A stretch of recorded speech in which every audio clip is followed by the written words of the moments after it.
കേരളത്തിലെ നിഗൂഢമായ ചരിത്രത്തിൽ ഒരിടം നേടിയ പേരാണ് സുമതി വളവ്.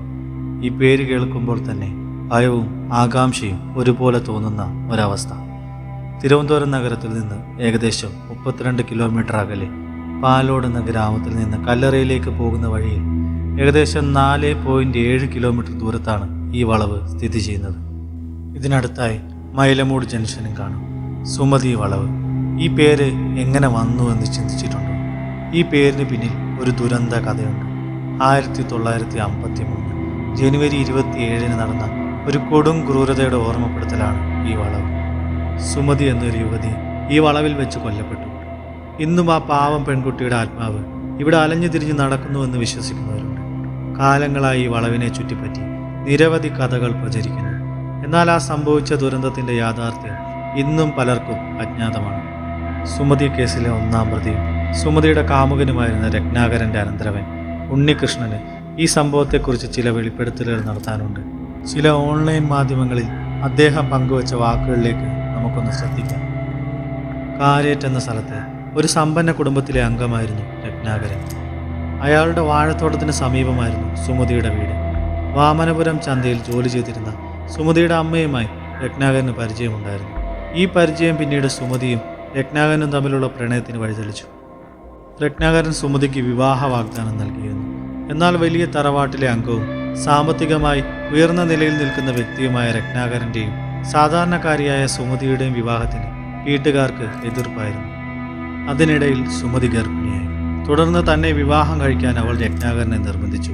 ഈ സാഹചര്യത്തിലാണ് രത്നാകരനും അയാളുടെ അടുത്ത സുഹൃത്തായ രവീന്ദ്രനും ചേർന്ന് സുമതിയെ കൊലപ്പെടുത്താൻ പദ്ധതിയിടുന്നത്. ഭരതന്നൂരിൽ ഇടയ്ക്കിടെ വരാറുള്ള രത്നാകരന് മൈലമൂട്ടിലെ കാടിനെ കുറിച്ച് അറിയാമായിരുന്നു. അങ്ങനെ ആ വിജനമായ സ്ഥലം കൊലപാതകത്തിനായി അവർ തിരഞ്ഞെടുക്കുകയായിരുന്നു. അന്ന് പാങ്ങോട് മധുരദേവി ക്ഷേത്രത്തിലെ ഉത്സവം നടക്കുന്ന സമയമായിരുന്നു. ഉത്സവത്തിന് പോകാമെന്ന് പറഞ്ഞ് രത്നാകരനും സുഹൃത്തും ചേർന്ന് സുമതിയെ കാറിൽ മൈലമൂട്ടിലേക്ക് കൂട്ടിക്കൊണ്ടുപോയി. ഫോറസ്റ്റ് ഓഫീസ് കഴിഞ്ഞ് കാർ നിർത്തി മൂവരും കാട്ടിനുള്ളിലേക്ക് നടന്നു. അവിടെ അടുത്തൊരു വഴിയിലൂടെ പോകാമെന്ന് സുമതിയെ അവർ വിശ്വസിപ്പിച്ചു. അവർ ലക്ഷ്യമിട്ട വിജനമായ ഉൾക്കാട്ടിലെ ആ വളവിന് സമീപത്ത് വെച്ച് അവർ ആ ക്രൂരകൃത്യം നടത്തി.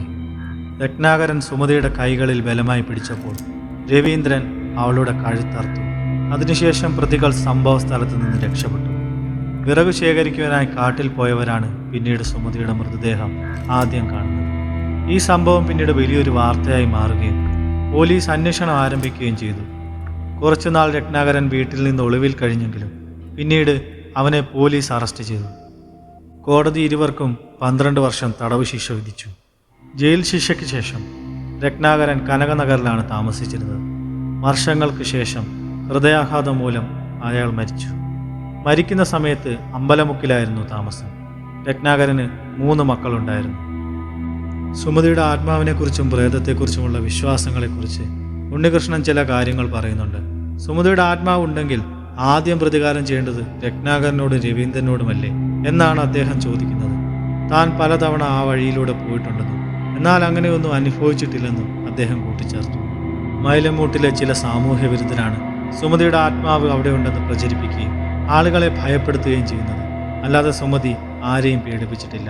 മരിക്കുന്ന സമയത്ത് സുമതിയുടെ വയറ്റിലൊരു പെൺകുട്ടി ഉണ്ടായിരുന്നുവെന്ന് അമ്മ പറഞ്ഞതായി താൻ ഓർക്കുന്നുവെന്നും ഉണ്ണികൃഷ്ണൻ വെളിപ്പെടുത്തി. സുമതി വളവ് ഇന്നും ഒരു ദുരന്തത്തിൻ്റെ ഓർമ്മപ്പെടുത്തലായി നിലകൊള്ളുന്നു. കാലം മാറിയെങ്കിലും ആ കൊടും ക്രൂരതയുടെ കഥകൾ ഇന്നും ആളുകൾക്കിടയിൽ ചർച്ചാ വിഷയമാണ്. സുമതിയുടെ ആത്മാവ് അവിടെ അലഞ്ഞു തിരിയുന്നുണ്ടോ എന്ന ചോദ്യം ഇന്നും ഉത്തരം കിട്ടാത്ത ഒരു നിഗൂഢതയായി അവശേഷിക്കുന്നു.